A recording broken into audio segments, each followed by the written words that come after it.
wish you could pop the chat out into a separate window. And we're live. Oh, there's our We're first comment. starting now. How exciting. I know, right?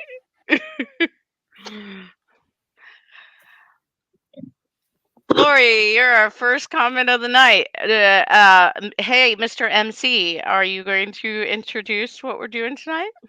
Well, I was waiting for everybody to settle down. Settle down. Hi, everybody. My name is Gary Mitchell. I am the chief MC tonight and head cook and bottle washer of the DragonCon Theater and Performing Arts Lovers unofficial group. I'm also co-director of the American Sci-Fi Classics Track and producer and co-host of A Podcast of Amontillado, a horror podcast. And I would say welcome to everyone for our second annual Battle Broadway, where we will determine what is DragonCon's favorite musical.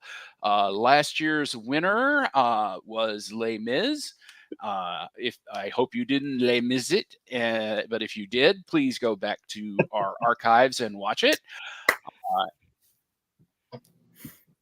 Everybody watching on the YouTube, please remember to like, comment, subscribe, share, do all your social media postings, because that is how we grow and hopefully one day knock that pesky unofficial off the name of our group.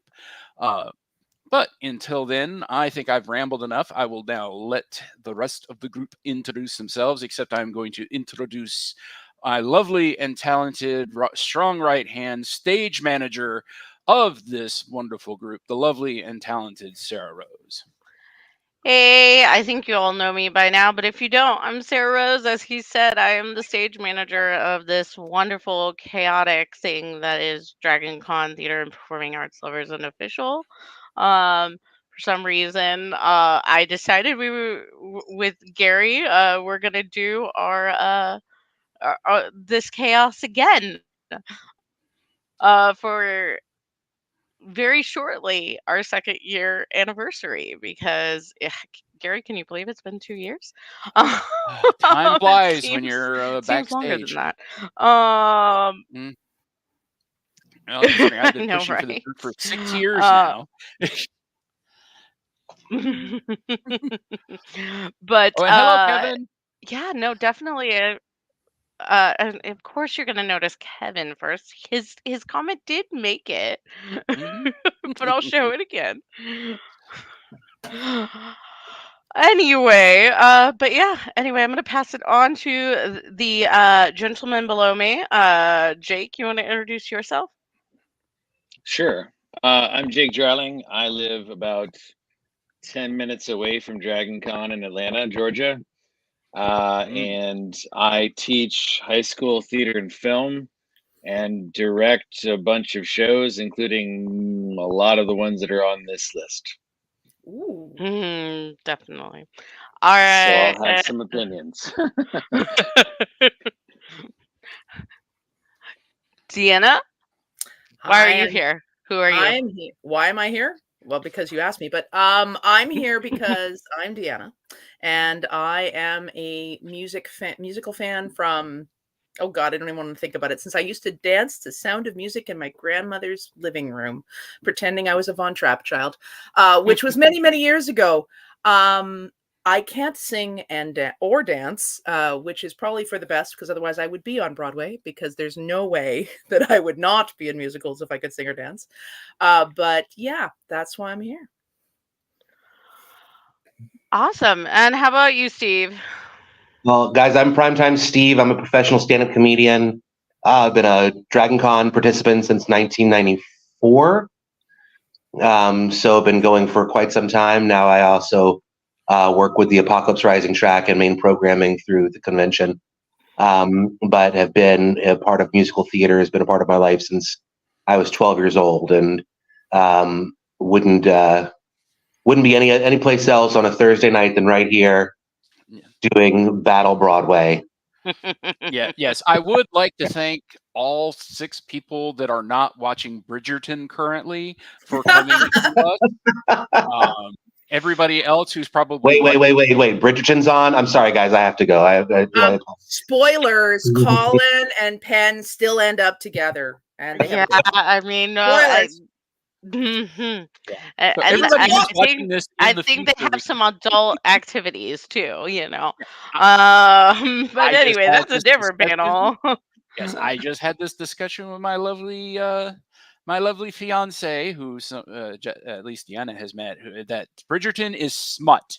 I'm sorry. I know I'm brave to say that, But it's smut. Let's not start a totally different kind of argument in a panel that's all about arguments. Gary and I are just getting started. Yes, but as the MC, I think I should then grab this by the face and let everybody know how this is going to work. So anybody who is not familiar with it, these is our bracket. I would call it something else, but the NBA has already sent out the cease and desist to anybody who even thinks of calling it something else.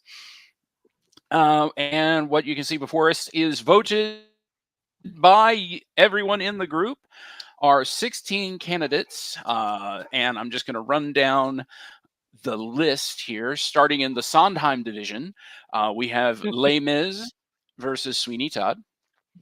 We have In the Heights versus Heathers. We have A Chorus Line versus Sound of Music, and Cats versus Suffs. And then in our Lin-Manuel division, we have Wicked versus Chicago. We have Six versus Waitress. We have Rent versus Hadestown. Yes, some of these are going to hurt. And Beetlejuice versus Matilda. How this is going to work is I will be your impartial MC until I am no longer allowed to be impartial. And our lovely people here will debate the merits of each musical and why it should be best. And Kevin Cafferty, what if the bracket were to determine which musical is the most jellicle? That would be the Butthole Cut. Deanna, you disappeared, so you don't get to say I demand the Butthole Cut. So I'm gonna say it for you. Indeed. So our lovely four people will debate. I will let them run as long as it's entertaining, and then we will force a vote. And if there is a tie, that is when I will stop being impartial, which is why Sweeney Todd is going to win. So, Fairy Godmother's funny. Yes, I like her. You can stay. Yes, we all love Fairy Godmother. Yes. But definitely, the other thing is you guys out in the audience, tell us in the comments your opinions. Now, don't just say Les Mis over and over and over again for everything, because Les Mis is only in the first bracket, and then we've got to debate others.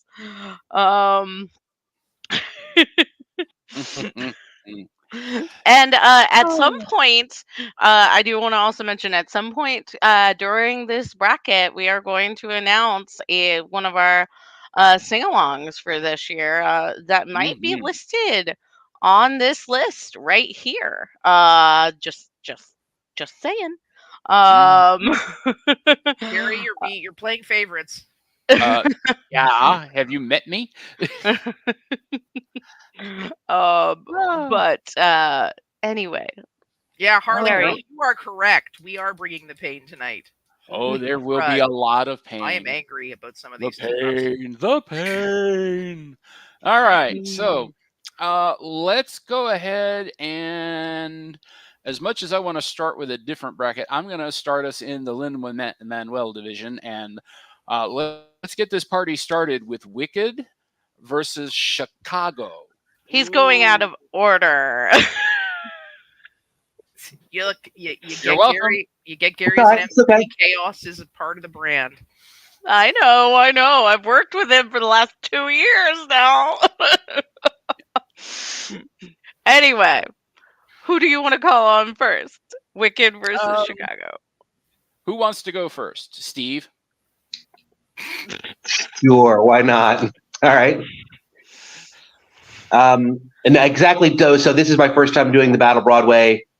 Exactly, am I just supposed to talk about the merits of both shows or the merits of one versus the other? Why do you think that Wicked or Chicago is more Dragon Con's favorite musical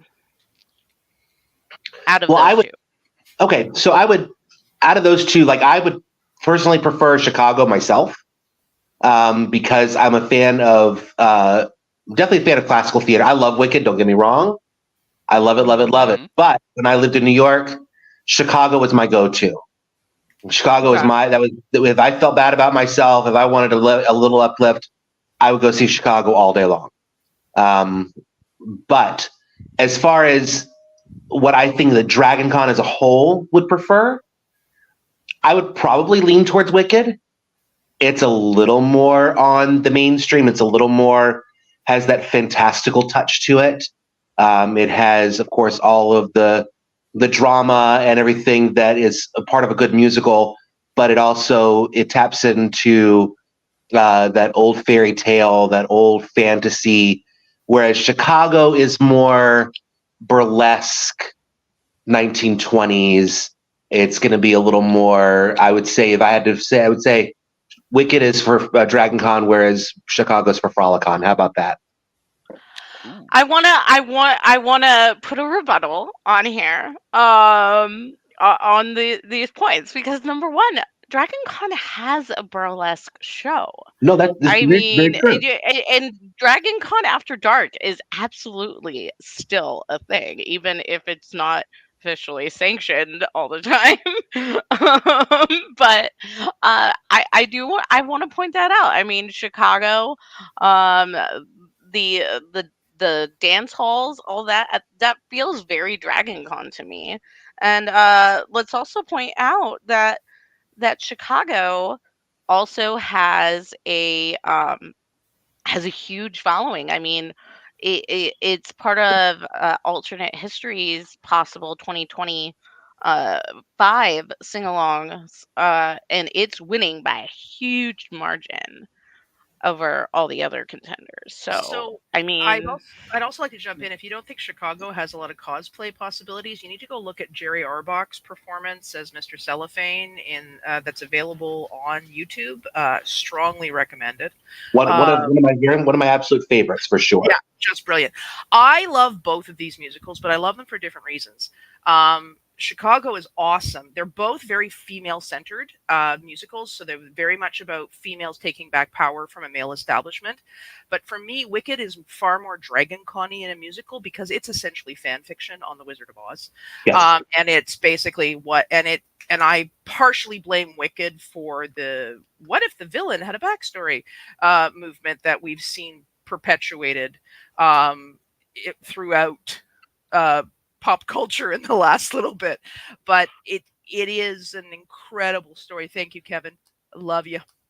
But I think of the two of them, Wicked is far more Dragon Con-y, and it also, and you cannot deny this, when it came out, it had the teen girl vote. There were many a teen girl auditioned with Defying Gravity or Popular for their High School Musical when that came out, because it was, as a middle school teacher, hugely popular with a set.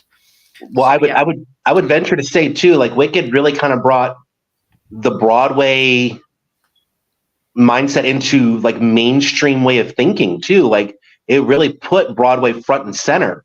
Yep. Whereas, there was a lot of stuff that came before, like Lion King and everything that came before, that was starting to do that and starting to have that build up. But Wicked really kind of brought it front and center to a point where people were like, they had to go see that show. We have to be there. We have to be a part of it. And they learned all the music. They learned all the words. People that had no Broadway ties or musical theater knowledge beforehand, it really kind of brought them into that realm, into that world. And what about you, Jake? Well, I'm a little biased because I directed Chicago last year, I guess. No, year before last. Mm-hmm. And it was a great show, and it's obviously, I mean, that's still in my brain as a really awesome show. So I really like it. Wicked, to be honest with you, I've always found Wicked to be just okay. That's just my personal opinion. It's fine. I think it gets a little lost in the middle, to be honest. Songs are great, but plot wise kind of gets a little meandery.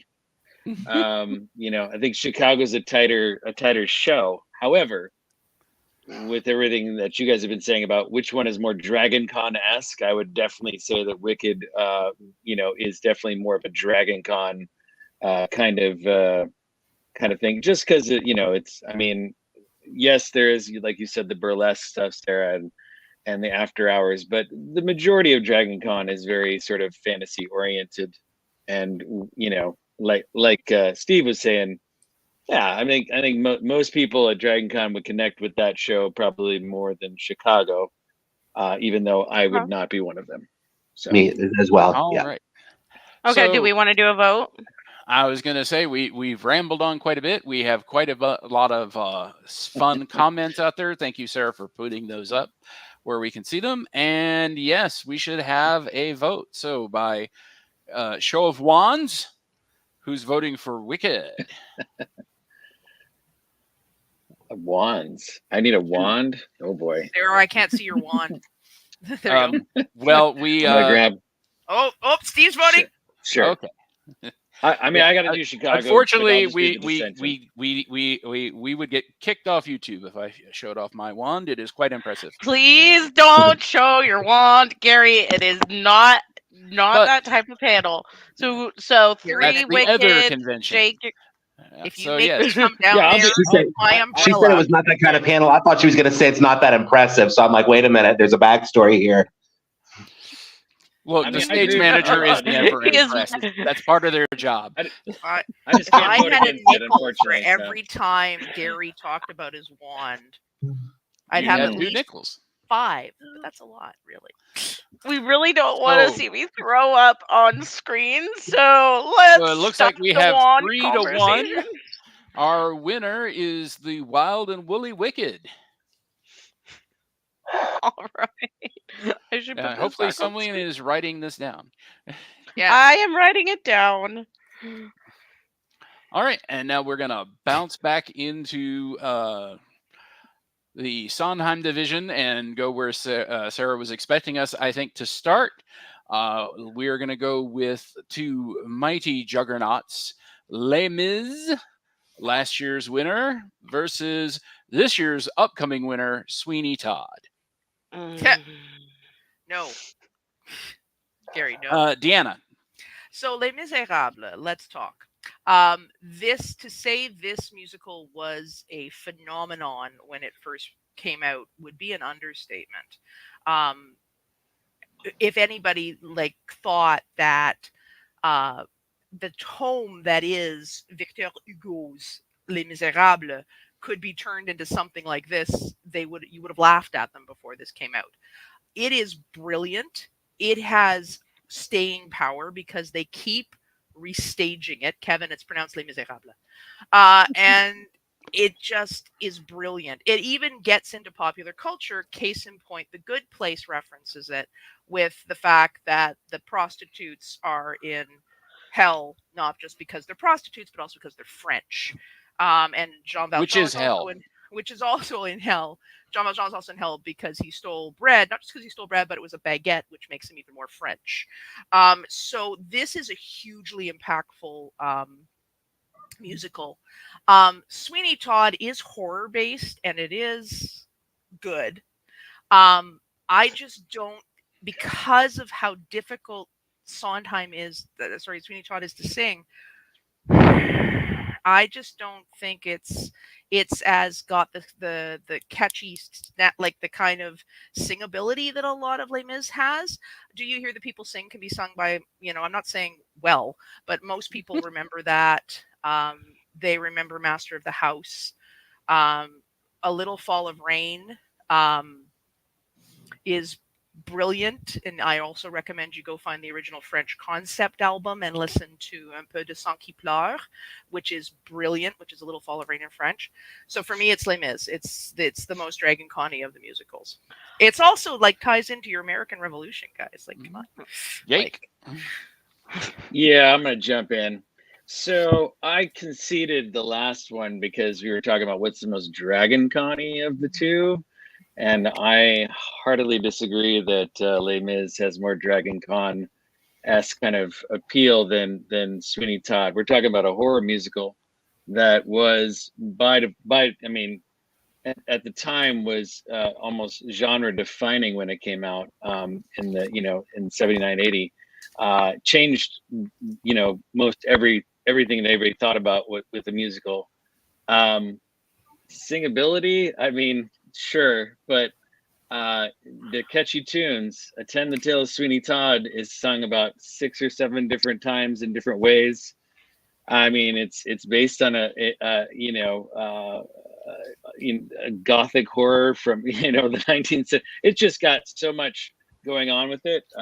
It is the show I am doing this spring. By the way, I'm directing it, so I am biased a little bit. So it's coming up for me, this directing piece, but I I love Les Mis. I've directed Les Mis twice. It's a great show. It's wonderful. Again, I love it too. But if we are actually thinking what's the most Dragon Con, I'm with Gary on this one. I know Gary's being impartial right now, but I'm your horse, man. I'm full on Sweeney Todd all the way on that. I believe it's probably one of the best musicals ever written. I agree. And I think it's a, I mean, it's a standout favorite for me for the whole bracket. Truthfully, I'm going to argue the whole way through if it makes it. So, Steve, Yeah, I was in Les Mis. I played Monsieur Thendier, and I have a real soft place in my heart for Les Mis. And I think it's probably one of the most beautiful stories, one of the most heartbreaking and heart wrenching tales, and the music is beautiful. But if I'm going to go Dragon Con, if I'm going to go what I know my people at Dragon Con, and I work the horror track and I work the Apocalypse Rising track, so I might be skewed a little bit by the people I do hang out with on a regular basis. But Sweeney Todd is very Dragon Con, man. It is. There's so much meat there for people at Dragon Con ilk to grab a hold of, because this is what I noticed about Dragon Con people, and I'm the same way. I will take something, I will analyze it, and I will tear it to death, and I will talk about this character and that character, and there's so much there with Sweeney Todd to dissect, and and to guess about backstory and where they've been and what they've done, and who was Mrs. Lovett when she was 25 years younger, who was, in all the, these, how did these people get to where they are? So I'm going to have to say Sweeney Todd, I think is a little more skewed towards Dragon Con than Les Mis, but it's a smaller margin than Jake probably gave it. I'm going to say that they're kind of neck and neck. Before we make the final definitive Sarah, vote, guys. Well, no, Sarah, you need to get your say. You get your say. Go ahead. Okay, all right. I have the numbers, guys, and I will say by far, and I am talking not only in our group but in other groups and everything else, Les Mis is extremely popular in the Dragon Con sect. And so we're not just talking about what is most Dragon Con-y, we're talking about what is Dragon Con's favorite. Sweeney Todd is the favorite among a very small small group of people, and those people are going to be the people who like horror. Okay, there are a lot of people there is a lot of people who like musicals at Dragon Con who don't like horror, and even more of those probably don't like horror about people eating people. Cannibalism is not a favorite topic of many people. So if we're talking about what is Dragon Con's favorite musical, I'm gonna be honest. I still think it's Les Mis, because Les Mis is the number one most requested sing along, other than perhaps the sing along that we are doing this year. I was gonna say, wait a minute, are you And sure?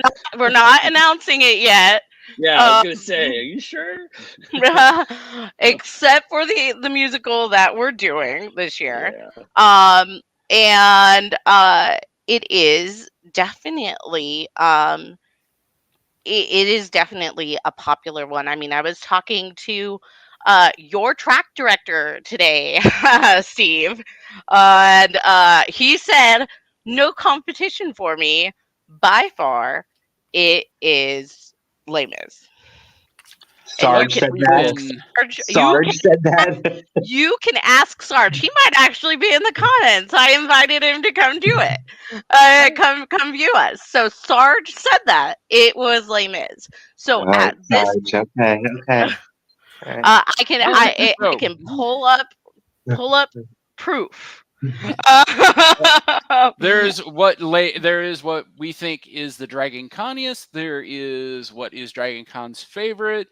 It's kind of a murky situation. So we've been going for a while now, and I think it is time to put it to a vote. So who first would like to let the people sing? Why don't we do a roll call? Like, all right, Sarah. Okay, I'm voting Les Mis, and I was literally just on a Sweeney Todd podcast last night. So, all right, Deanna. I'm voting Les Mis. All right, Jake. I'm voting Sweeney Todd, and I gotta say about the cannibalism, if you can make cannibalism work and people love it, then that means you've done a really good job for a musical. Would you say they Mrs. love it? That's right. They're the worst pies in London. All right, who loves that? Steve. I'm still gonna have to say Sweeney Todd. Oh, goody! We have a tie. We have a gentlemen. Go to the poll. And no, you don't get to break it, Gary. So audience. It was my whole role was to break the ties. No, you're the MC. You're supposed to sing Wilkeman. Yes. And you said I break ties. And you get to wear fishnets, Gary, so don't complain. I said you break ties if there's nobody in the audience. There are 13 people watching us right now. I don't know about that. I seem to remember breaking. Last year that was done that way, right? The MC broke some ties. No, actually, there was only 4 of us. Oh, let's see. Okay. One of my favorite comments here from Lori. I love Les Mis, but it's overdone. Yes. Okay, we've got Sweeney Todd. There's a Les Mis. One Sweeney Todd. We got one Les Mis. Audience, it's time to vote. Don't. 1, 2. We got. We're right now. We're at a tie again. No, Sweeney's leading by. No, we're there voting right now. We got Sweeney, Les Mis. Fairy Godmother voted Sweeney. Charles went with Les Mis. Lori went with Sweeney Todd. Haley. Of course. Haley said Les Mis. Guys, let's do something new. Oh, Lauren, you're letting me down, Sweeney Todd. Mr. Cafferty, you know what you we still got a few more people watching. Look, Kevin said he would support anything I said, so put another vote in there for Les Mis. Yeah, he did. He gave you his vote. We do have it in writing, so if we vote for Kevin, then that's Les Mis right there. Oh, there's another one for Sweeney, isn't it? No. Aaron White. We're back to Lauren and Aaron White both just voted for Sweeney. So we have I'm looking at him. 3, 4, 5 versus 1, 2, 3, 4. So 5-4.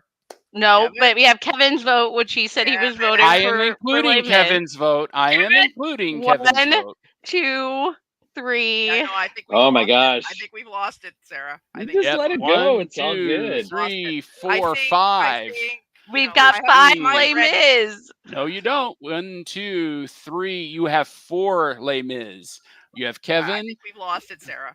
You have John, Charles, Harley, and Kevin. So.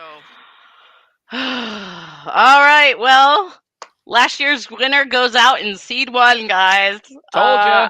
I called it. What happens when I'm you don't watch live? I'm gonna rat you out to Sarge, Steve. Just saying.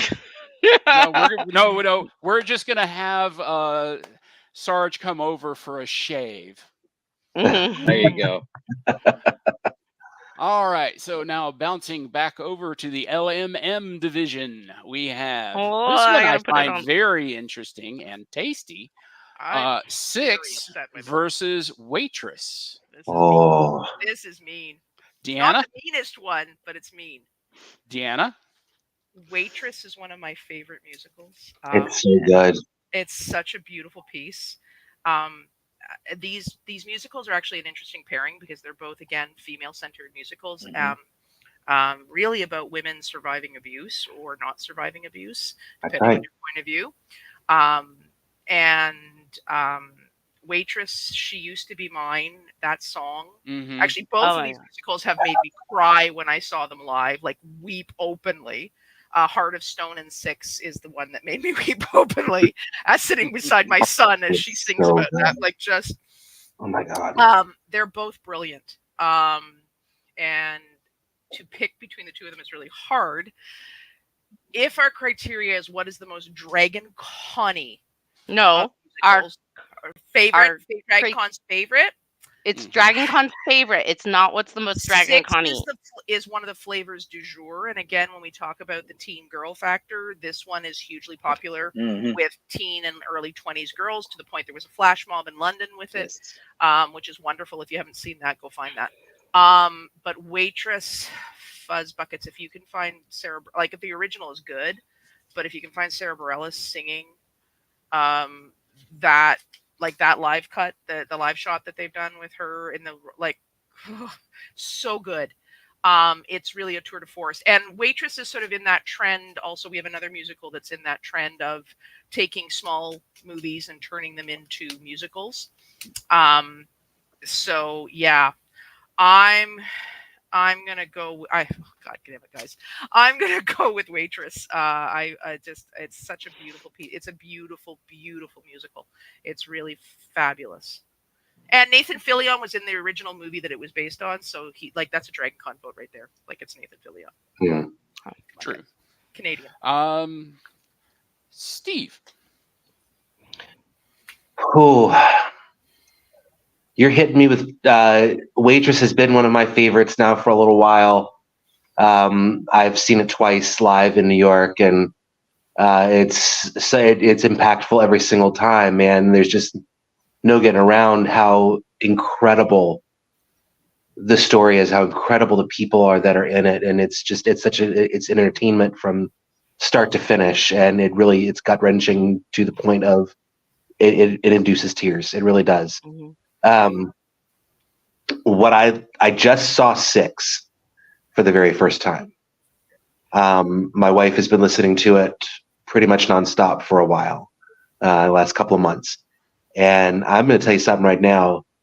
That show had me floored. It was so good. It was amazing. I thought that I was going to be like, is this going to be like me just going to a weird pop concert? Is that what this is going to be like? You know, I'm not into it. I don't want to, I mean, I like the history and stuff like that, and I enjoy what they're doing with it, but I don't know if that's going to be my kind of musical. I want a little more, you know, of the pageantry and the story on the stage. It had everything that I wanted in a musical. It was theatrical. It was powerful. It was in your face, but it also had that feel of a pop concert. So it was fun, and the people were singing along, and people were up and out of their seats, and it was an amazing experience. As far as just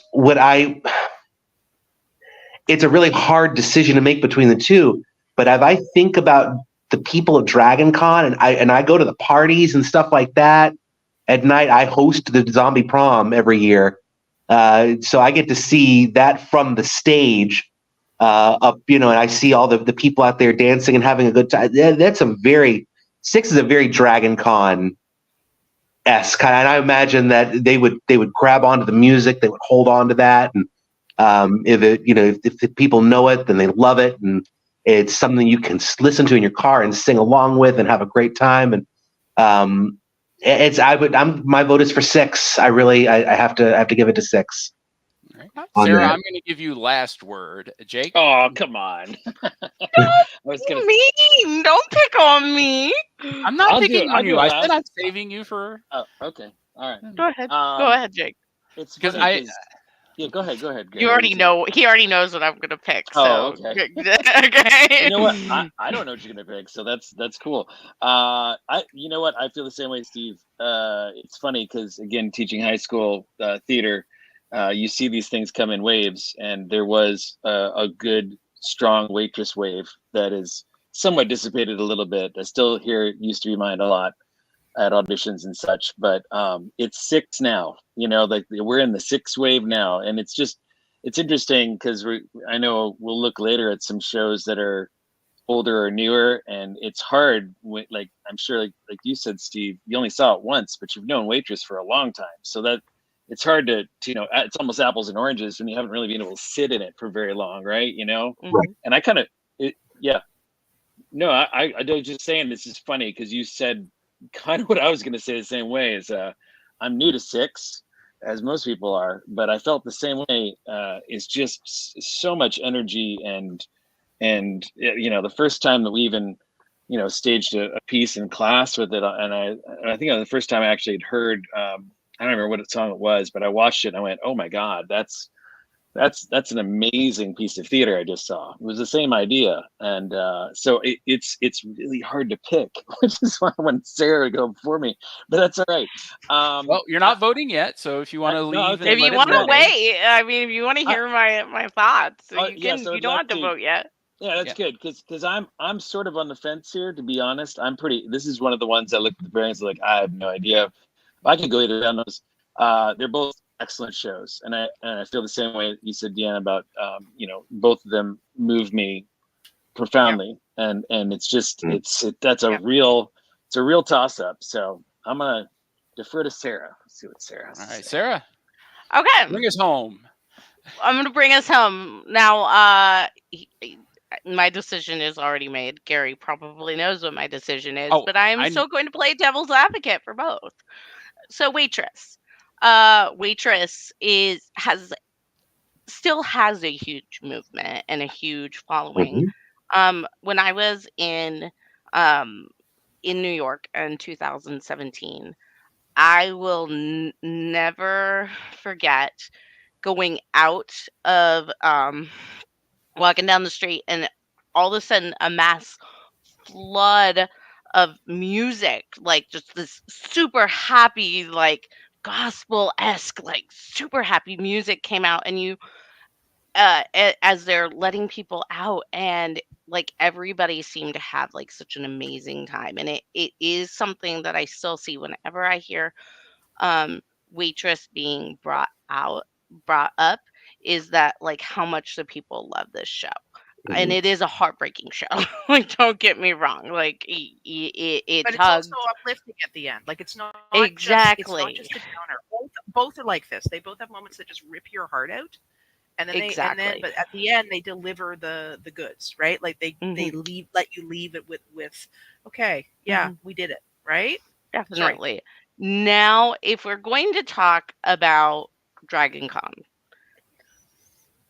6 is massively popular. 6 is massively popular in Atlanta. I 2 years in a row I have tried to get 6 on the bracket in some form or another at Dragon Con, and the reason is because I know it will absolutely fill a room.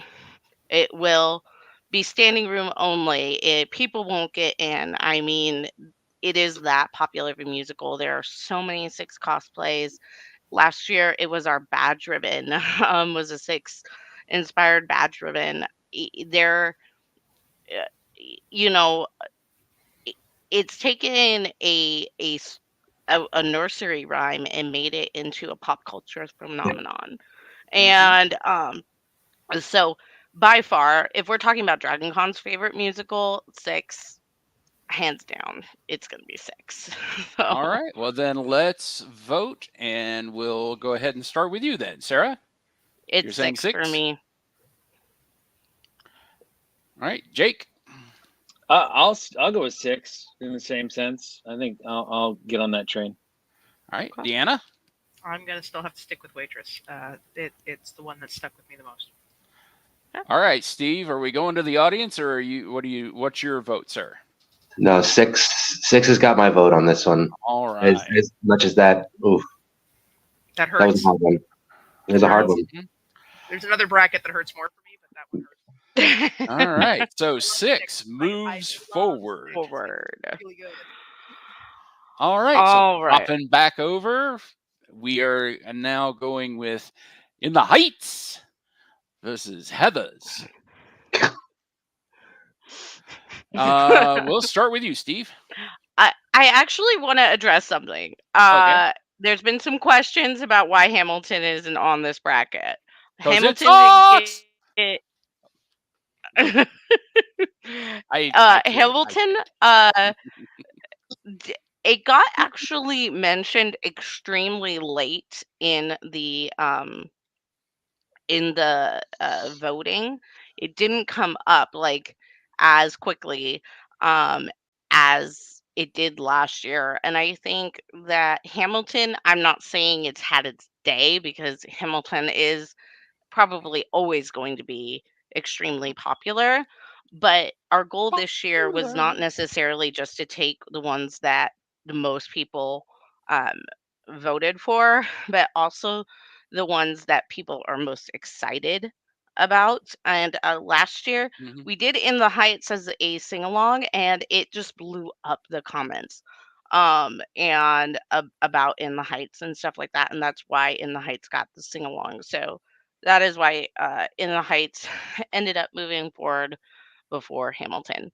And Yeah. anyway, Well, I'm and done with my. like Jake said earlier, it goes in waves, and Hamilton's kind of in a low tide right now. Give it a little time, and it'll come rushing back. Mm-hmm. So, Yeah. Steve, And we do have a rule that there's only one per composer. that too, So. and In the Heights kind of came out ahead on that one. So, so Steve, Saigon next year, and there won't be Les Mis in the votes. Oh. So, Okay, Steve, you want to kick us off? Yeah, so this is another one that I'm going to say that I have mixed feelings about for different reasons.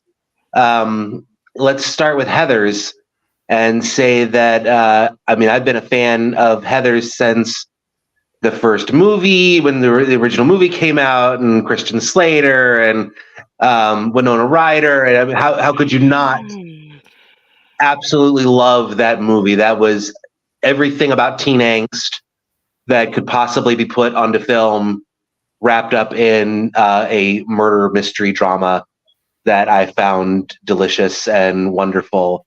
And then when I found out they were making a musical, I was like, huh? How's that going to work? And it worked.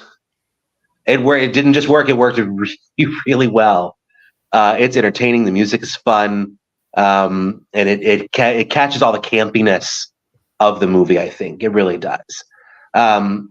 However, In the Heights is one of those shows. How can I say this without sounding a little... I don't want to sound dopey when I say this, but In the Heights is one of those shows that made me re-fall in love with Broadway. There wouldn't be a Hamilton had it not been for In the Heights and the success that Lin-Manuel Miranda had with In the Heights. I think it's a beautiful, beautiful show. I think that it's one of those that as time goes on, it's going to be a timeless show. And it speaks to things that are so relevant, so important, that it's hard for me to find any kind of negative thing to say about it. So I want you to understand that I love this show. The first time I saw it the week before it won the Tony. And it was just one of those moments that just transcended me as far as my love of theater, and it brought all of that love, all that original love of theater that I had when the very first time my mother took me to see a show. She took me to see The Wiz, and that was the very first show that I ever saw in theaters. And I fell in love with theater at that point. I didn't realize that you could feel that way just by watching something being done in front of you. And In the Heights kind of brought that back for me. And but as far as Dragon Con's favorite show, I don't know. The music in both of them are just amazing. I can see people singing. This is a real toss-up for me, so I'm going to reserve judgment first. Being the first one to talk, I want to hear what everybody else has to say on this. But can I just say that you found two musicals that really tickle me in different ways, and I love them both to death. All right, Sarah? Okay, so In the Heights, I already talked about how In the Heights last year, when there was a debate between Footloose and itself being alternate histories panel room musical, it In the Heights, I'm not going to say it won by a large margin, but it had an extremely passionate base. Now, that being said, Heathers is, again, it's a pop culture phenomenon. It was when it first came out. When the movie came out, obviously it was the day of like teen angst type movies. But I kind of had the same feeling when they announced the musical that Steve did. I was like, huh? A Heathers musical? Really? And anyway, I'm gonna be honest, I kind of forgot that they were doing it. And it was because I didn't think it was gonna catch on. I just thought it was like a kitschy thing that they were doing to sell tickets off Broadway. And then slowly but surely, and it was at Dragon Con, was the first place I ever heard Candy Store. I mean, and just like that earworm of a song, like it's still one of those songs, like you start playing it and everybody is going to sing along with it. I'm also going to point out it's an extremely popular cosplay, and I'm not Yeah. talking about the movie variety. I'm talking about the show Yeah. variety. Again, it's never been on Broadway. It was off Broadway. It never went to Broadway, and it got a pro shot. It has just taken over America, and so for that reason, I still think it's going to be Heathers. All right, Jake?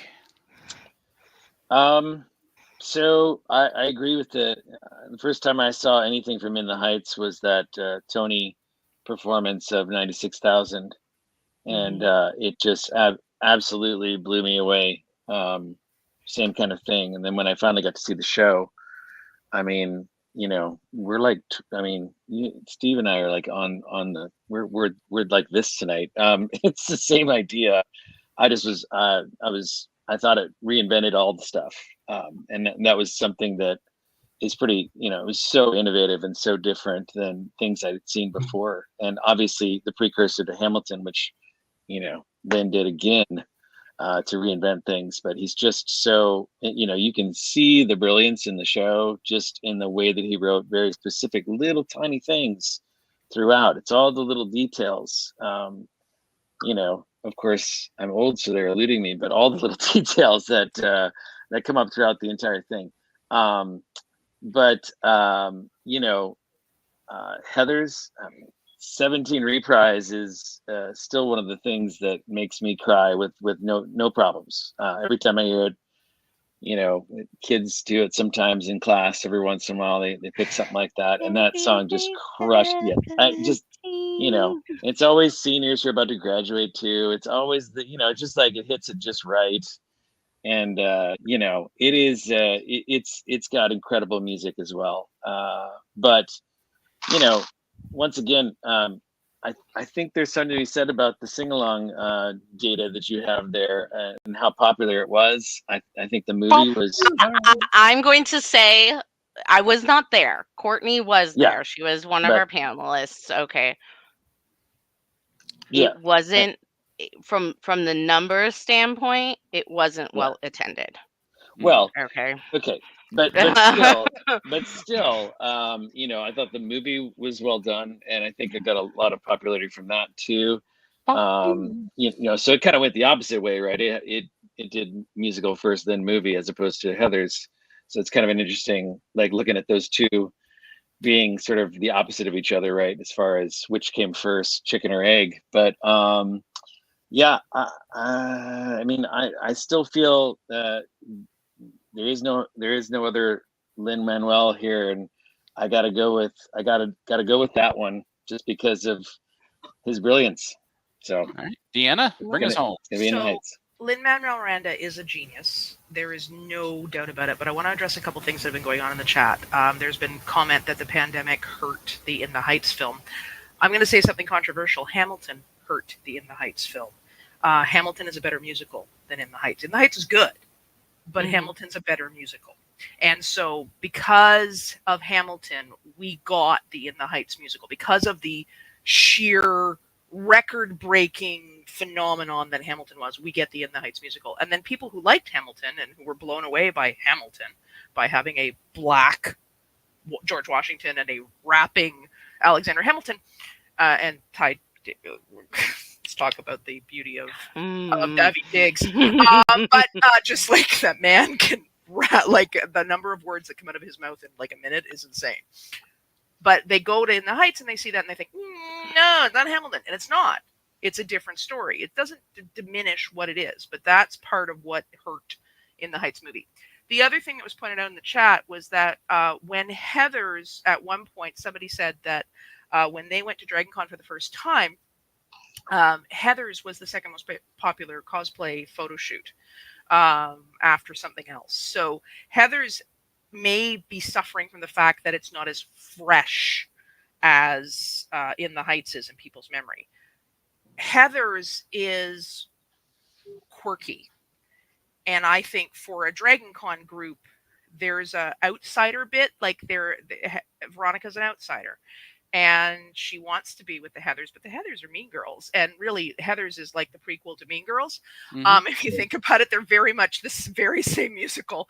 And I love them both. Just one has enough murder, and the other one doesn't have enough murder. And strangely enough, they both have Barrett Wilbert Weed in them. So, like they even share company.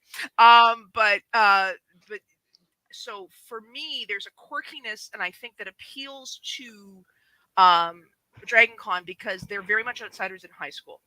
And that is something that's kind of a universal thing. I know, Courtney, you love In the Heights, and that's awesome. Yeah. That's awesome, good point, Courtney. I love it for you.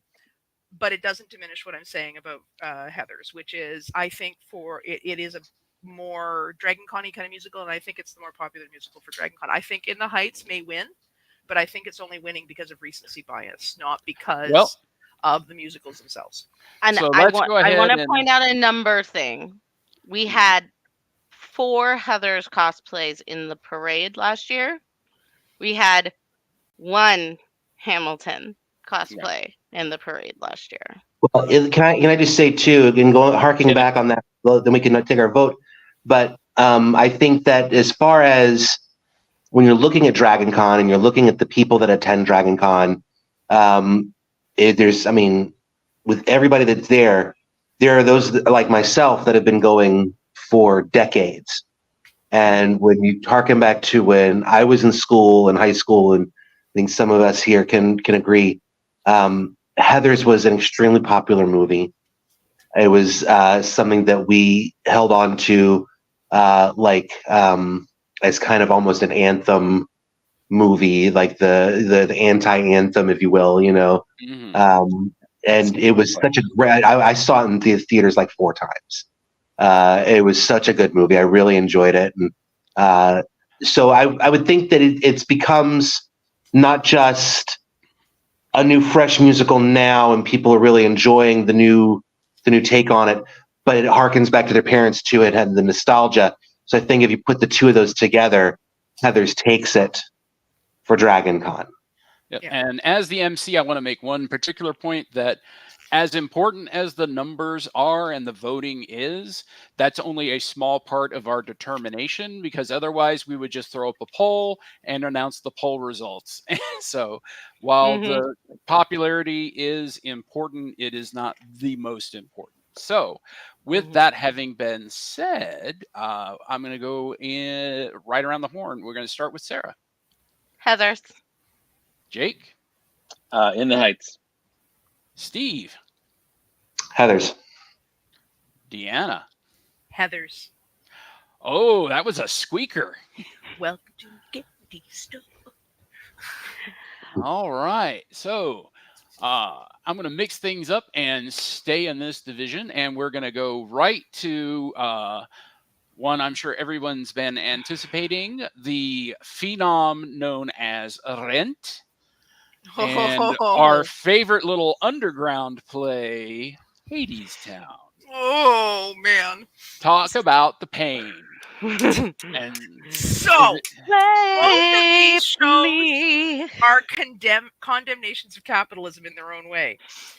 Both of these shows are bloody amazing. So let's start with Rent. Rent, like we talk about phenom, that was a phenom when it first came out. I actually saw it last year in Stratford. It still stands up. It's brilliant.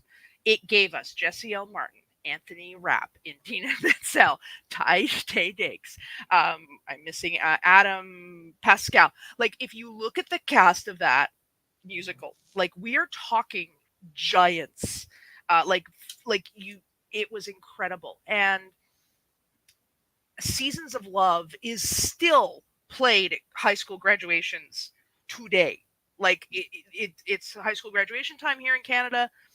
I'm sure somebody's got a slideshow to Seasons of Love going, or it's showing up at some point, because it like Vitamin C's graduation song is just perfect for graduations.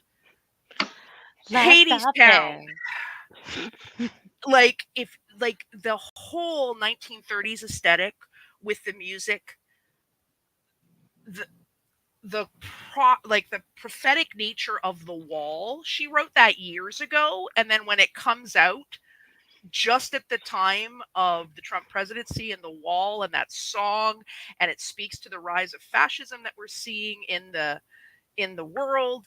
Both of these musicals are incredibly timely to our time, and they both take classical stories and reinterpret them for modern audiences. This is hard because I love both of these musicals. Like, this is the hardest bracket for me, and I don't know how I'm going to vote, because they're both, like, if you want to talk about Dragon Con-iness and what, like, a Hades Town, you put a red scarf around your neck and wear, some slightly slouchy pants and a white shirt. Hey, you're Orpheus. But Persephone and Hades have incredible cosplay opportunities. Rent has less, although you could dress like Mimi, or you could wear the knitted hat like Tom Collins. But it's Angel. You got Angel too. Don't forget. You can absolutely do you Angel dress cosplay. like Angel. You can do like Angel, like the Santa suit that Angel wears. Oh my god! Yes. So good. Pretty good cosplay. But I don't know how I'm voting, and this is hurting me so bad. This is such a good set. Can they both win? Can Jake? Both win? All right. Well, I did direct Rent in 2014. It was one of my more rewarding directing pieces I've ever done.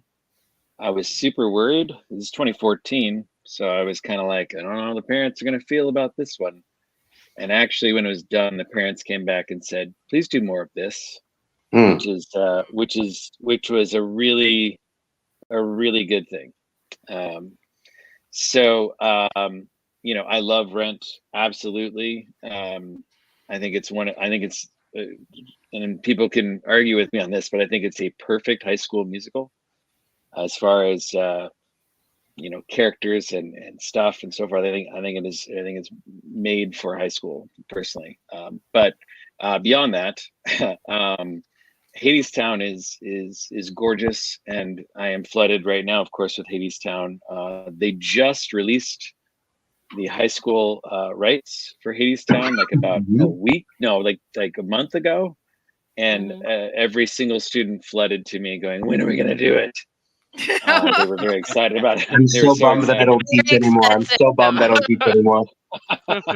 But I said, well, hold on. This just came out, a couple weeks ago, guys, or a day ago, or 12 hours ago. Point being is, they sent me a whole bunch of stuff, and I'd listened to Hadestown many times. I really like that show. I think it's gorgeous. I also directed Eurydice by Sarah Ruhl once, and so that story is very close to home to me. It's a cool play, very cool play, and it's the same story, the same idea, and so it was tough for me too. But I have to say, because of the iconicness of Rent, I gotta stick with Rent. It's just, there is. When you say Rent, people know what it is. It's not Hadestown. Again, it's new, and not everybody will, but guaranteed, your Dragon Con regular person probably has heard of Rent and at least knows a couple of tunes from it. So, right. Sarah, Rent. Okay, so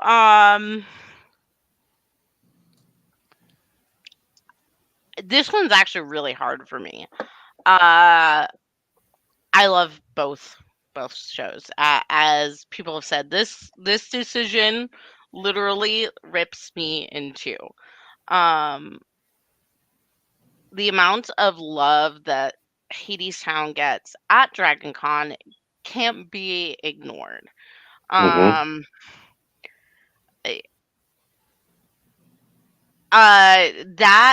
I can actually tell you who that was. That was Blake and Lydia who did that. They're members of our group. I'm actually surprised they're not here because they're watching Bridgerton. They're getting cosplay ideas. Probably, but that's who that was. They actually, when they found us, they were like, we didn't expect anybody to know who we were. We were just doing it for fun, and then everybody loved the show. And so Hadestown, it gets a ton of love at Dragon Con. It is again a very popular cosplay. So if we're going by cosplay alone, you see more Hadestown than you do see Rent. That being said, Rent embodies Dragon Con to an nth degree that Hadestown does not, and I think everybody feels that. In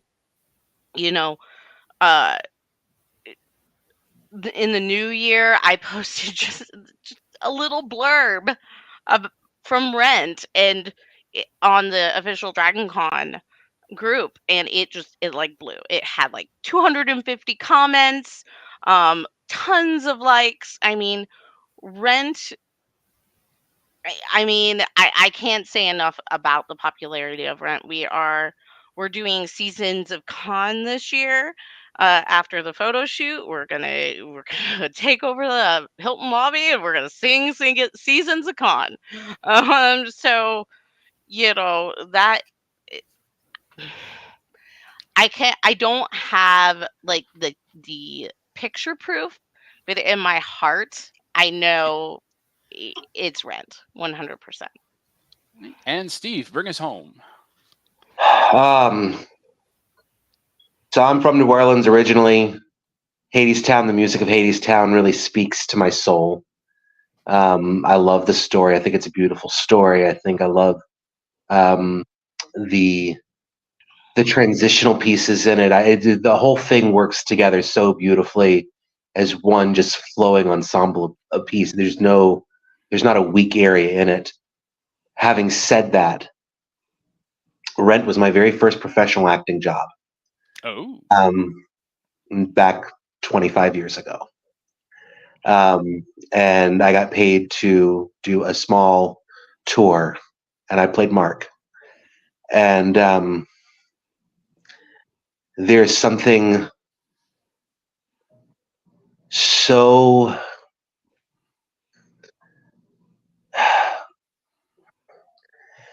okay, how do I put this?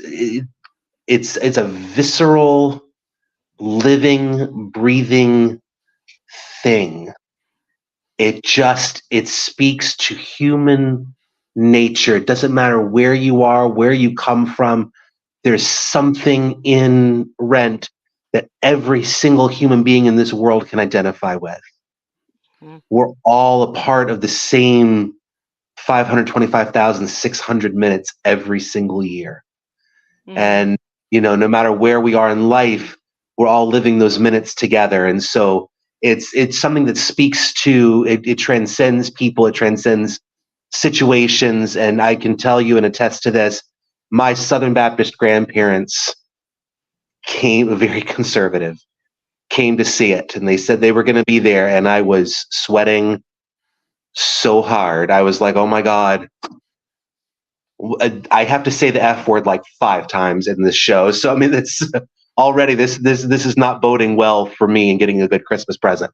After the show, and I'm going to get emotional talking about this, my grandfather, who was a conservative Baptist, Southern Baptist minister, came up and hugged me. He says, we need more of this.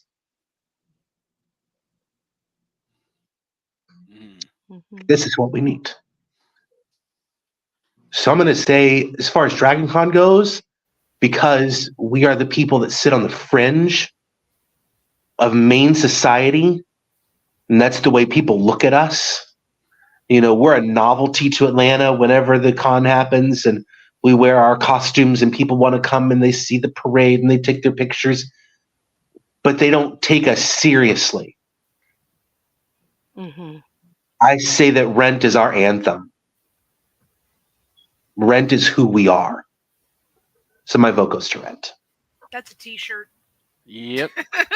Or it's a t-shirt, or maybe even a badge ribbon. Write that down. So we have your vote, Deanna. It's Rent, and it hurts. I love Rent, but I'm sorry, Hadestown, but it's Rent. It's got to be Rent. Oh my God. Hey, Jake. All of you. We lost your sound, Jake. Can't hear you, Jake. Sorry. Oh, there we go. Steve, I was going to say it would have been great if you had just told that really emotional story and then just dropped, but it's Hadestown. I thought that's, well, I considered it. I could just a little bit. I considered it. but yeah, dude, yeah, absolutely. Wow, that was very. You about made me cry that time. Like I was feeling it. So. Yep. And Sarah. Oh, I think Sarah froze. 525,600 times. It is Rent. I think this is our first clean sweep for the phenomenon that is Rent, the phenom. It is the Undertaker of musical theater. Look at the Stratford production at the end. They had an AIDS quilt on. Mimi comes out with an AIDS quilt at the end, and and they leave that on stage as after the cast leaves, and it was just all right. And we have been going for a while now, so I'm going to ask my lovely group of panelists to tighten it up a little as we continue on. No, I have more to say. And we are going to move on to once we singular, it will go much faster in the semis. But we still have 3 more regulars, so we are going to start with the singular sensation that is a chorus line versus the bracket being alive with the sound of music. Steve. Chorus line was my pick into this anyway. They asked for one more, and I said chorus line for sure. I took a group of students to go see the 2007 revival of A Chorus Line in New York. And we went and saw 4 shows that trip, and they were all amazing. But A Chorus Line was by far and away the favorite that we saw. And I was surprised at that. I really was. I said, what about it? And the students said, there was something for everybody in the show. All the different characters represented different facets of humanity, different facets of personalities, and it really spoke to every single person in my group individually. They found somebody they could identify with. That's one of the things I love about A Chorus Line. And I mean, they're both older musicals, and I think The Sound of Music's probably got the more recognizable songs. It's got the more, and it's a great story as well. And it's a story about perseverance and overcoming obstacles and moving beyond stereotypes and things. But as far as Chorus Line is just something that's got a special place for me. I love the music. I think the music's fun. The story is really intriguing. And what I find at the end, whenever he poses the question, if today were the last time you ever got to do this, what would you do? If today were your last day, what would you do? And that song is so incredible to me. And it really, my students all were blown away by something they were writing off as Mr. Denham just picked a show to pick a show. And I said, no, this play, you're going to be surprised. And they were. So I love A Chorus Line. I didn't speak a lot on Sound of Music because I like the Sound of Music too, but Chorus Line really has a very special place for me. Steve, are you just trying to make everybody cry all night? Yes. Seriously. That's what I do That's as a what comedian. theater That's my goal. I was going to say your stand-up comedy, clearly, you know. Sarah. As they say in Steel Magnolias, laughter through tears is my favorite emotion. So There you go. Yeah, and you're not a theater kid if you can't be hit by Chorus Line. I'm sorry, but yeah. Sarah. Okay, so this one is really difficult. I do love both of them. A Chorus Line, as Steve said, there is something there for everyone in A Chorus Line. It is and was a singular sensation. I mean, it also brought us the amazing Kelly Bishop, which, if you guys don't know the name, you probably know her as Mama Gilmore from Gilmore Girls. That being said, and I want to harken back to what Deanna actually said right at the start of this. You've been a theater kid since you were running around in your I think you said your grandma's living room. Living room. Singing The Sound of Music. And I absolutely have to agree with that in regards of we don't see cosplay from either one of them at Dragon Con.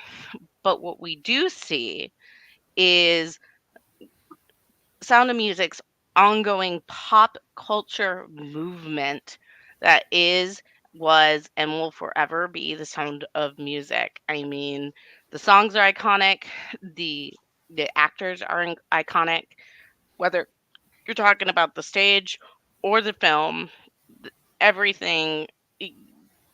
There's no comparison to me, so I'm always gonna go with Sound of Music. All right, Jake.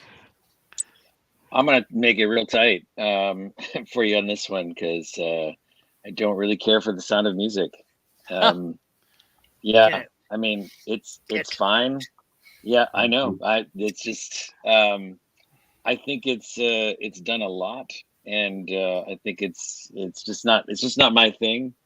You know, it's again, I see daggers getting thrown through the screen, and I get it, but it's fine. You know, the little Why did I invite him on this panel Right, again? exactly. I've got my angry eyes on now. Not everything Yeah. is for everyone. No, That's I know. right. I'm just I'm saying that hard time. for me. So that's that. So it's a clear favorite for me. Chorus Line. Now Dragon Con, that's a harder thing. Both these shows are older, and so I don't think it's like Sarah's saying. It's hard to even if you talk about cosplay or relevance or something at Dragon Con right now. It's kind of difficult to assess that because of the fact that they're, you know, again, they're iconic, but they're not six as we were just talking about. It's not the hot ticket right now. So, But I mean, if I had to make a choice between two, I'd pick a chorus line. All right, and Deanna, bring us home with Oma. So, again, The Sound of Music was played every year right around Christmas when I was growing up. It is a family musical, hugely popular.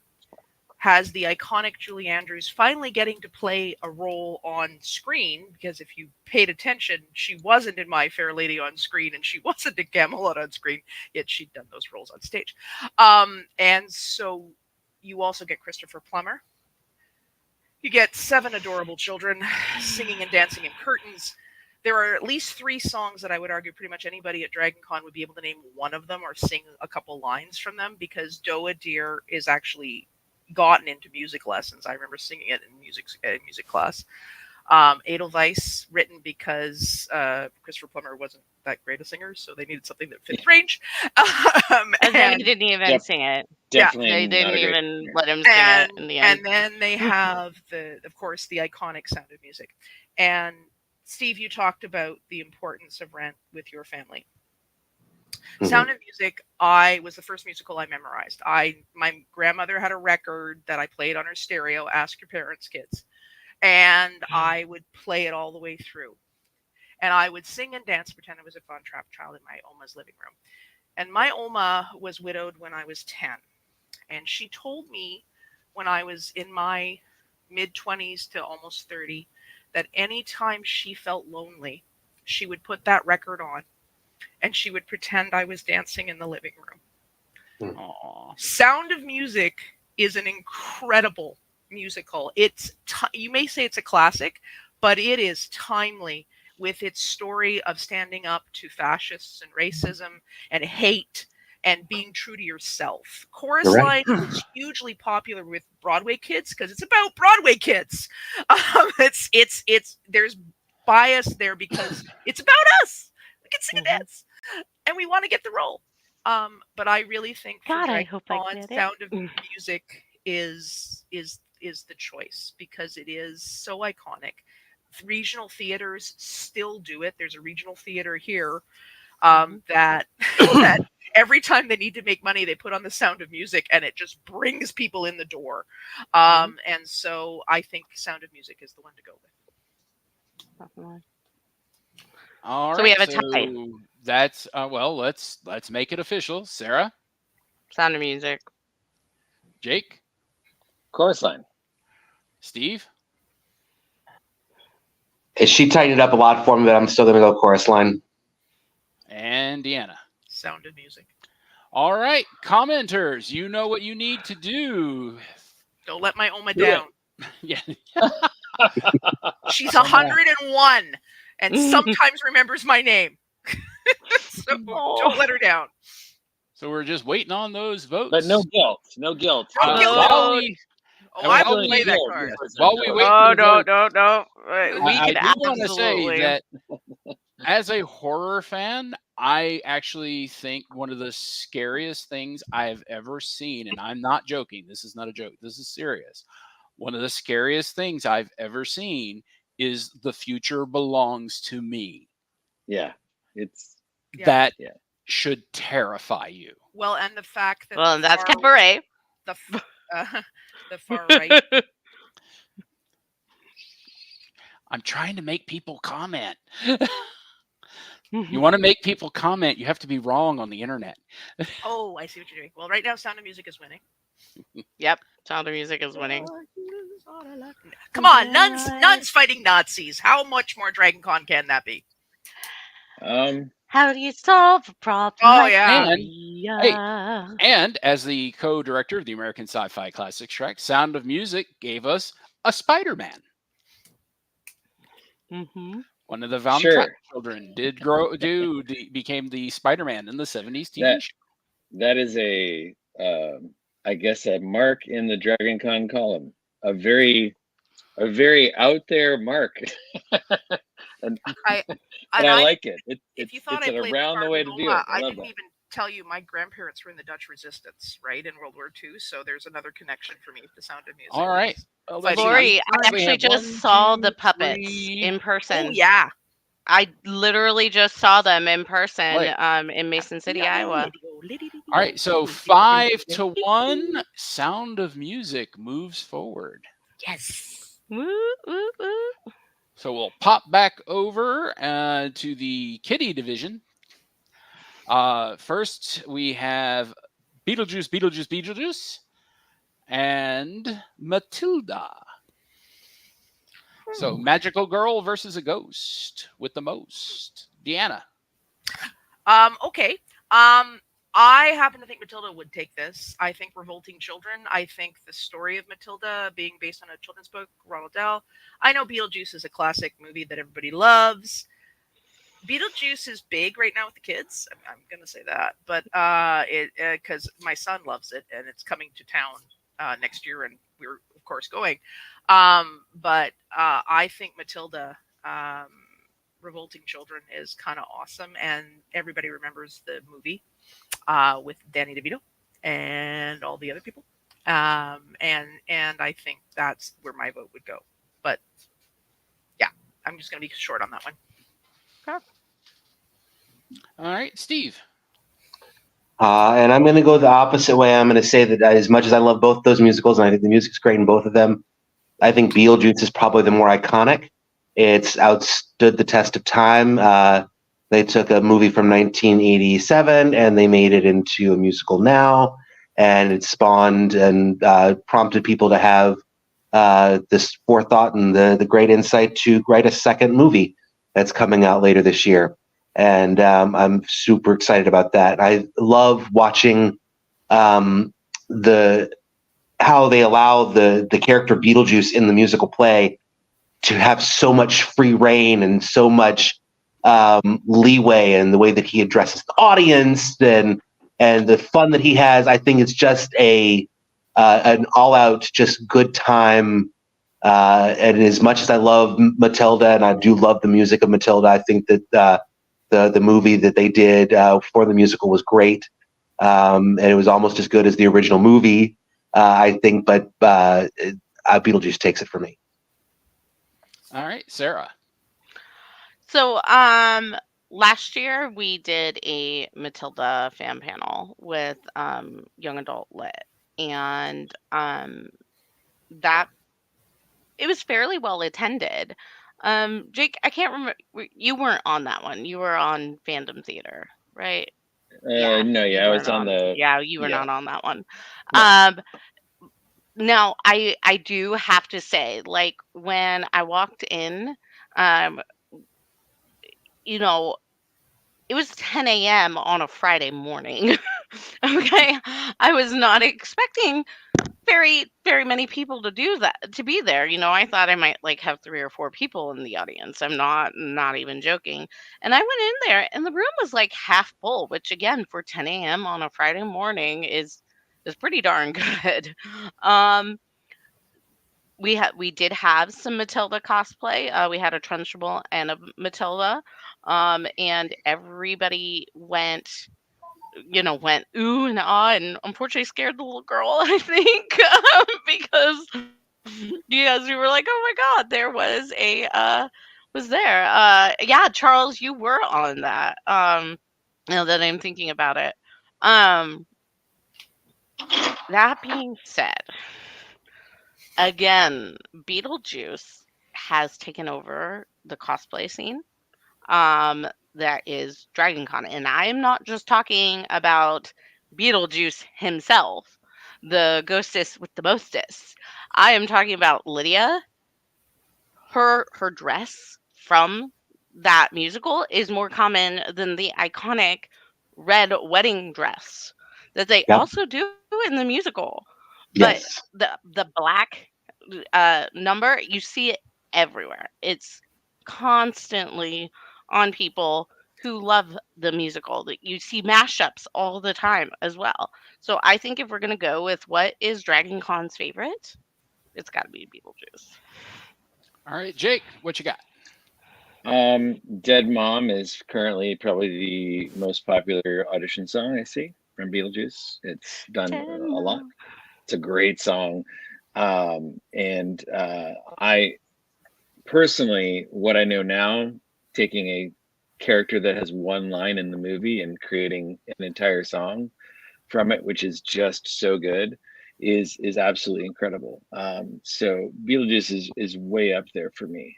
I say all this with the, with the caveat that we are producing Matilda this year as our January musical. I'm not directing it; my colleagues is. We did pick Matilda because, again, like you said, Deanna, Revolting Children is about as iconic as it gets. So much so that I think I think at the Georgia, the Schulers that we have here, the High School Musical Theater Awards, I think it was the song that was performed at it 2 years in a row or something ridiculous like that. It was the same song. Maybe I'm wrong on that, but it was done a lot. Point being is it's also iconic as well. I gotta go with Sarah though, with the idea that it's a little more Dragon Con-y as far as the just the cosplay, but also just I mean, Beetlejuice is a very it just feels Dragon Con to me more than Matilda. I want to remind people that Matilda moves things with her mind, and she's I get it. It's like Harry Potter, but with a girl.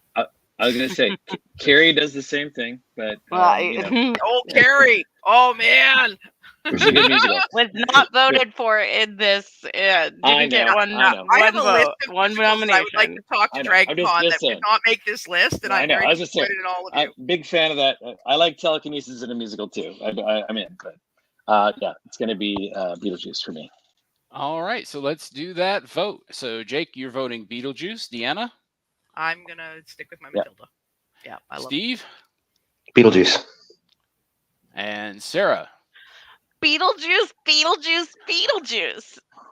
All right. Yes. The ghost with the most gets it all. All right, so that brings us to our final first rounder. Cats, not the butthole cut, versus Suffs. Now, Sarah. Suffs. Okay, yeah, I guess I immediately assumed I was going to be first. So Suffs is actually one that got nominated, but it did get nominated late. That being said, there was like a pretty strong argument to have something more current on this. So Suffs is the one. We also have a member who actually works. She I don't know what the proper term is, but she puts the wigs on the actors on Broadway for Suffs. Very nice. Suffs, if you're not familiar with it, is about the suffragette movement in the United States. It is nominated for Best Musical. It love it or hate it, it was co-produced by Hillary Clinton.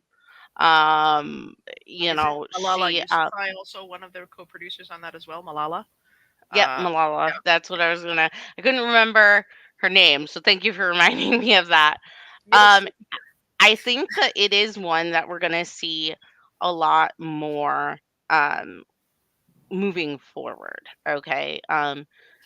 With last year, I think was the was it the 100 year or the 100? Yeah, it was the 100 year of the suffragette movement. Right. It just, I think that Suffs is going to be something big in the future, irregardless of whether it wins the Tony or not. That being said, Cats has a long history at Dragon Con. Okay. There has not been a year that I have not seen the iconic original costume somewhere in Dragon Con. Somebody running around. Last year, it was literally on the masquerade stage. We had a Mr. Mistopheles. And Mr. Mistopheles, I believe, won part of the masquerade. This year, we have several people in the parade planning on doing Cats cosplay. It is a very decisive musical. Always has been, even before the horrendous movie. It's also whether or not you want to get technical on names. If Sue was here, she would yell at me for saying this. It is one of the first pro shot type movies we got on Broadway. and it's just one people have grown up watching again. Any theater lover, um, especially my age, I challenged them to not have walked into the Discovery Shop and seen it playing on the video, because it was always on at the Discovery Shop here. Um, Alright. all right. Yeah, it's hard to argue any of that, but we're gonna try. Steve. I'm not as familiar with Suffs as I would like to be. Still haven't fully. I've of course not seen it yet. I've not fully listened to the whole track of it. I think that I do what I have heard of the music. I do like the music, and of course I married the person that I married because of her very strong feminist views, and it makes me feel wonderful to be able to support such a strong woman, and who is my better in so many ways, in most all ways actually. And I'm not saying that because she's just standing right behind me with something to hit me with. Hi, Sarah. No, she's not. She's not. I'm actually still at work, believe it or not. My boss got me late. But I will say this. Cats is, I'm going to take a very unpopular opinion and say it's not my favorite. Never has been. When I met Sir Andrew Lloyd Webber many moons ago, and I told him, I said, "Thank you, sir. I'm a huge fan of most of your work." And he stopped. And we were in a crowded room full of people, and he was shaking hands with everybody. And he stopped and he looked at me dead in the eye and he said, "Cats?" And I said, "Yep." And he goes, "Why is it always cats?"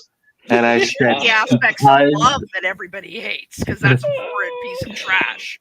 I said, because, sir, it's cats, and that's what it is. I'm sorry. There's nothing more I could say about it. It's not my favorite. Obviously, it's done very, very well for itself. So kudos. And he laughed, and we moved on with our lives since then. I don't think that he even thinks about it anymore. But let me just say that I'm going to go with Suffs on this one. I know the people of Dragon Con. I've grown up with a lot of these people that go to Dragon Con. I started going when I was in high school. And the person that took me to Dragon Con was probably the most pro-feminist person I've ever known in my entire life. God rest you, Anastasia Blue. I love you dearly. We miss you terribly. But I will say that she was a modern-day suffragette. That's who she was. She didn't take, pardon my French, she didn't take shit from anybody. Okay, if I can say that, and just let you know that she's that's how she lived her life, and that's the people that I go to Dragon Con with. That's how they live their lives. They live their lives with full out and without apology. And so I'm going to say, Suffs. Jake. Well, Steve, again, we are just so alike in a lot of this. There's a running joke in the department that I work at about what the musical is going to be next year, and they always want to know ahead of time, but we don't tell them until we announce the season. This is going to be quick.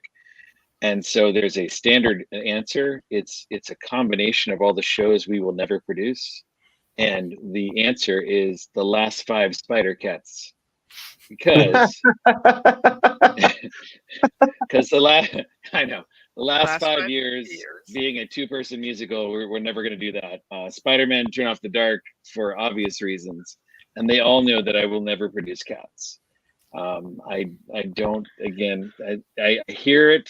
I have a former student who's about to be in the cast. Actually, it's opening tonight of the Jellicle Ball. It's opening tonight is the first show of it. Yep. Yes, they're in it. And they want to get us some merch. No, but he's in it, and I'm all about this reimagining of it. I think it's going to be outstanding. They're not going to be actual cats. It's it's dragon inspired, I think. Yes, and it's. I mean, that is the right for me, that's a real good Cats, and I'm fully in on this new version. I just can't. But I want to say too that I will remind the panelists that we're talking about Dragon Con. I'm talking about our personal lives. I know. But here's the thing. Last night, I actually listened through the entire Suffs thing because I wanted to be prepared for whatever I had to talk about. It's great. I had not heard it. This Girl being one of the really good tracks. If you want to just like sample guys, This Girl is one of my favorites. You should go listen to it. It's incredible music. I think, like you said, people will, like you said, Sarah, I think people will really get into this show. Love the message of it. It's really hard to compare a show that came out literally months ago to something that was on Broadway forever. And you can't really compare cosplay for that because like no one knows. So I mean, yes, it's obviously Cats is very Dragon Con, but it's been around for a while. So I don't know if you can really use that as a comparison. Truthfully, whatever is going to go up against Cats, I was probably going to vote for the other one. So I got to go with Suffs. And Deanna. So Suffs suffers because it is new. I would argue if we did this panel next year and Suffs showed up, it would win. Because as Jake and Steve have already said, it is excellent. I had not heard of it either until it was mentioned for this, and I went off and did some research. My son listened to it and went, "It's better than Cats." And he's probably right. It probably is better than Cats, but that is not what this panel is about. This panel is about Dragon Con's favorite musical. And if you go out into the crowd and start asking them, do you know Dragon Cats or Suffs? Most of the people are going to say Cats because they know Cats. Cats is another one of those cultural phenomenon musicals that was everywhere. It's in Unbreakable Kimmy Schmidt, where Titus Burgess's character finds the secret of the Cats musical by dressing as a cat during the Cats musical, wanders up on stage, and now he's a character in the Cats musical. I don't like Cats is okay. Like somebody has said in the chat, the soundtrack is actually not bad. It's a good soundtrack. As a show, it's a dance musical. It really, even more than Chorus Line, is a dance musical. Mm-hmm. It's more about dancing. I just don't think Suffs right now has the kind of cultural reach that could make it Dragon Con's favorite musical. So I'm going to have to go with Cats. Can I just interject? Just a quick thing, though, for that. To my point, how could it be if it's brand new? I think it's really hard to compare it. I think if we did this next year, Suffs would be like Suffs has the potential of being the next Six. It has that potential. We're doing that this year. So this year, Deanna, vote. Okay. Cats. Steve. Suffs. Sarah. Cats. Jake. Kelsey. Suffs. Would kill me. All right. So the Cats have strode the boards to the win. So let's take it. No, it's a tie. It's a tie. I'm sorry. Oh, sorry, it's a tie for us, but the comments are the cat. If you go through the comments, Cats has a big one. But if the audience wants to quickly state, I see a lot of negative Cats stuff. Oh yeah, I see Cats being said, but not in a good way. I like Courtney's statement, which is Cats can always lose in the next round. I mean, like. Mm-hmm. I figured Cats was making it out of this, but wasn't making it to the finals. Yeah. Well, Courtney's got to go, but votes for Rent. They also said, though, Cats can always go out on the next round. All right, so we're just waiting on the commenters to comment. Yeah, commenters. We need at least one actual. Otherwise, I'm going with Charles Pilbury's Cats is awful. It's not the Suffs. The Mystic. All right. We have one for Suff. No votes for Cats. We have 2 votes for. No, we have 2 votes. Suff. We have 1 vote for Cats. All right. 2 votes for. Lauren actually voted for Sufi, who is the Mystic. So. Where was the vote for Cats? I thought I saw it further up. I don't think so. All right. So I'm going to give people about 20 more seconds to vote. Suggs is not on at least. I'm sorry. I'm looking forward I am to surprised by the this. Mackenzie Brothers musical Suds. Look, That's where's right. my Red Dawn musical? Come on, let's go. We're gonna pull out Seriously. obscure movies from the All 80s. right, we have Let's go. Yeah, 4 for it sucks Suffs, by a so wide we're margin. going with Oh, it Suffs. sucks. All It sucks. right. I'm surprised by So that. the cats have been neutered. And let's Release take a the look at the butthole cut. board. All right, so now let us do this. All right, so we are now in the semifinals, and we're going to start with Sweeney Todd versus Heathers, two very dark shows, both with humor, one a little more humorous than the other. So unless anybody has an impassioned argument, we're going to just vote at this point forward. Yeah. So Sarah, Todd or Heathers? Heathers. Jake? Sweeney Todd. Deanna? Yikes. Uh-huh. I think only because of the curse of Johnny Depp, it's got to be Sweeney Todd. All right, and Steve? Yeah, I'm also going to go with Sweeney Todd. All right. Sweeney Todd bakes Heathers into a pie. And now we move to another painful one.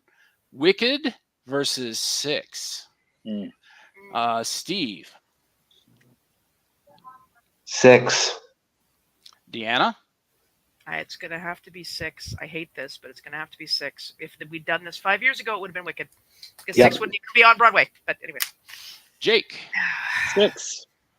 And Sarah, 6. bring it home. 6? Nope, it's gonna be Wicked. Oh, wow. For me. Yeah, it's gonna be Wicked for me. I just want to say Wicked is probably our number 3 most requested sing along. It was extremely popular when we did the panel for it. There's a reason it's lasted 20 years on Broadway. And there's a reason it's getting a major movie motion picture event, not just one, but 2 in movies in a time where they're really not making musical movies right now. I would say impassionedly 6 is more popular, or not 6. Wicked is more popular than 6 overall in the general consensus, but it would be really close. All right. Well, I was actually shocked. Sorry, by why? that, I thought 6 won. I thought we all voted It did. 6. Then why It is did. It I just erased the wrong one. Sorry. Yeah. All right. So it was. Sorry. Wicked That was was trying being to horrible. defy Somebody would gravity. change their vote, I guess.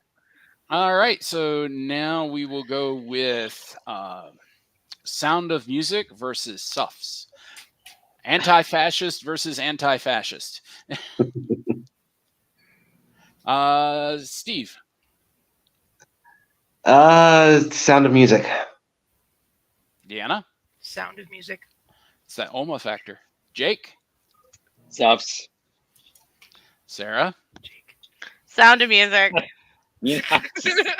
It's good. I'm Jake telling is you, it's really biased. good.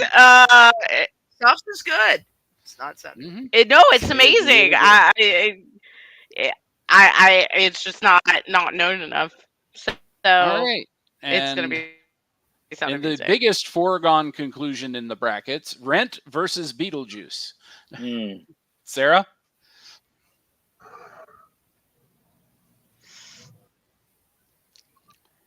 Rent. Jake? Yeah, Rent. Deanna? Rent. Steve? Rent for sure. That was, like I said, the biggest foregone conclusion of the voting so far. This brings us to the semifinals, because that was just the quarterfinals. I'm not a sports guy. I don't know how these things work. But now for the semifinals, we are going to go with Six versus Rent. Sarah, which of your babies makes it? Don't come to me last. Go ahead. Oh, wait, Jake? It would be Rent. Six is great, but Rent is more iconic. Deanna? Rent. Steve? Yeah, Rent. All right, Sarah. It's gonna be Rent. I hate it. I hate it, but it's gonna be Rent. All right. And now Sweeney Todd versus The Sound of Music. Steve. Sweeney Todd. Deanna. Hey, we haven't voted yet. Who just crossed out Sound of Music? Me. Sarah did. Well, I'm voting Sound of Music. How do you Jake? solve a problem like Sarah? I think we know I'm going Sweeney Todd. And Sarah. It's gonna be Sweeney Todd for me. Deanna, in the semifinals, Oma goes down. Oma I killed love Nazi Oma. people. Yeah, we all love Oma. Still alive. All right, and so that brings us to our finals. And I want to say this is going to be a fight, but I don't think this is really going to be a fight. So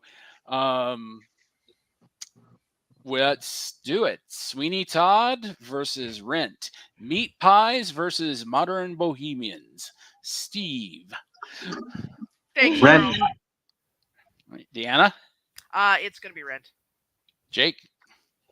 See, I've done both, but Sweeney Todd was my horse at the beginning, and I'm sticking with it. I think it's a better show than Rent. I said it here. So Writing you're it beating down. a dead horse because it's gonna be Rent all the way Yeah, around. I figured, but it's too bad. Actually, but- both were my finals, so I'm good. I'm good with that answer. Yeah. So the winner of 2024 Battle Broadway, DragonCon's favorite musical, is Sweeney Todd, because I'm overriding all of you people. Yes, no, dude. It's Yes. Rent. It's Oh no. It's Rent. Thanks, It's Derek. Rent. That's Rent. It is. No, So And- Not I people, promised man. I promised everybody an announcement tonight. I actually have two. We're gonna start with the smaller of them. The smaller of them, and it's not small by any means, is our panelist application for 2024 Dragon Con. Is going to be released tomorrow at Con Panels. So be there, be square. Make sure you guys all apply. It should be up at about 10 a.m. tomorrow. And I would just like to note that even though we're an unofficial track, this makes us the first track to fully publish what our panels are going to be this year at DragonCon. Not all of them. Some of them are not on that list. Just saying. Don't take my thunder. Oh, well. And I'm pretty sure Digital Media actually has you beat. They released theirs in like March. But you said there was a second one, which I think people might be able to guess now. Yes. So everybody's been asking me, what's our musical? What's our sing along? Well, I'm going to say we actually have 3 sing alongs. The first one was announced South Pacific. It won the vote for alternate histories. I guess I can take this down. Alternate histories charity bucket drawing thing. And they asked us to come back and do it. So we are doing that, and we're going to do a talk back after the sing along. It's going to be a lot of fun. We're going to talk about the history of the show. But our number one most requested ever sing along is the one that won tonight, which is Rent. And that is, ladies and gentlemen, and everyone in between, is what we are doing this year. I It want to is gonna- note. Oh, sorry. Go ahead. No. What I was going to say is it is going to be in the classics track rooms, so make sure you get there early because it's going to be a Yes. popular one. Popular. Yes, that's exactly what I was going to say. It is being held in the DragonCon American Sci-Fi Classics room in the Marriott M305. So come. There will be packed. I mean, I would say show up as early as you can, not before the previous panels ended, but you definitely want to get there, line up, because we will be turning people away. Now, do we know exactly when? No, We don't have the If time I yet, was but deciding the schedule, we would have the time decided, wouldn't we, Gary? that's true. But always in motion, the track panel schedule is. So once we know for sure and it's locked down, we will be posting it in the Facebook group. Please like and join our Facebook group. And again, watching on YouTube, like, comment, subscribe, share, give it a like. Help us grow. And And yeah, so Harley Girl, it is 10 a.m. Eastern Standard Time for the panelist application. Yes, 10 a.m. Eastern for that. So that's a wrap, everybody. We'll go around the horn one more time and let everybody say who they are and where they can be found on the internet if they wish to be found, starting with Deanna. So I'm Deanna. I'm from Canada. Do you like memes? Because I run the Revolution SF Facebook group and I post a lot of memes. I also find Broadway memes to share on the DragonCon group. So please come to Facebook, enjoy the Rev SF memes. Steve. I'm Primetime Steve.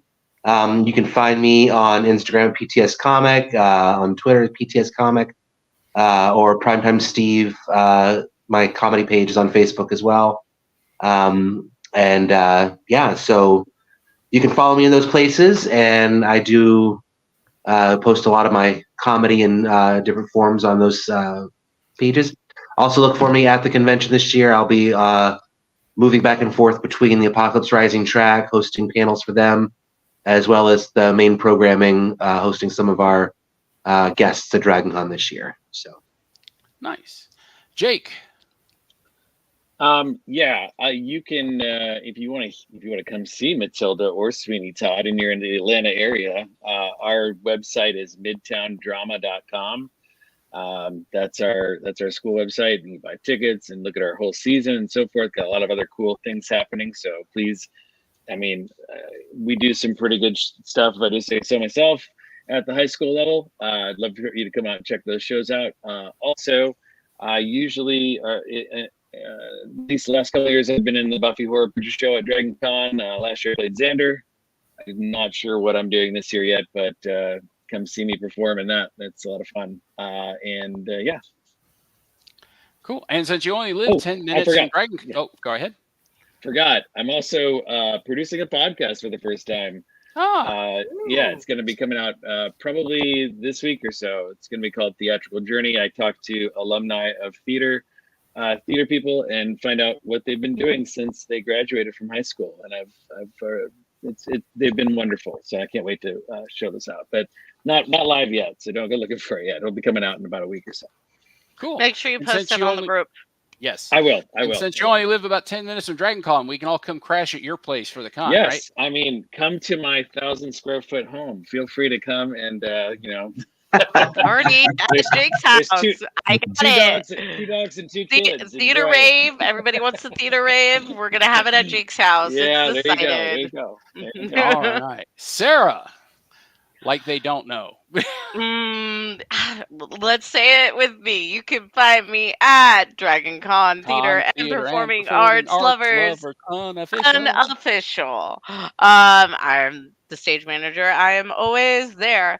As far as where you can find me at DragonCon, you can find me not at all the panels we do because me and Gary do divide them up. Sometimes we're together, sometimes we're not. It's a flip of the coin. You will for sure find me at Subspace Rhapsody Picture Show, where the group is partnering with Trek Track to put on one of, if not the very first, Rocky Horror-esque style versions of the Star Trek musical episode. And I was lucky enough to be asked to cast direct that. And a lot of our members are part of that. So definitely check it out. We have some fun hijinks planned. Other than that, go to the group. You find a day that I'm not there. Probably not. join our group. As I said before, if we want to knock that unofficial off the end of this title, we've got to prove to the DragonCon overlords that we deserve space, because DragonCon has not enough space and a lot of people who want to do stuff. So please, please join the Facebook group. Be loud, be polite. But, make sure, that they can't forget us. And as always, and I've said it enough, but I'm going to say it again: like, comment, subscribe, share, especially the like and the share, and the subscribe, because that's what we need for the algorithm. You can find me along with her over here at Con. You will also find me as the co-director of the American Sci-Fi Classics track. I can let you know we are having our meetup once again on Thursday afternoon. I hope to see 5:30. everybody there. 5:30 on Thursday. We're one of the first things you can do. And then there is the nerd sing along, the regular sing along on Thursday, and then the 3 others. And come get your theater geek on. So everybody who decided to watch us blather about all these musicals and fight and knock down, drag out, and give all our love to Oma. We love Oma. We love Oma. And Gianna, you be sure you tell her that a lot of strange people on the internet love her now. And thank you for choosing not to watch Bridgerton and watch us, unless you're watching this in the future. So until next time, thank you. Bye. Jazz hands. Farewell.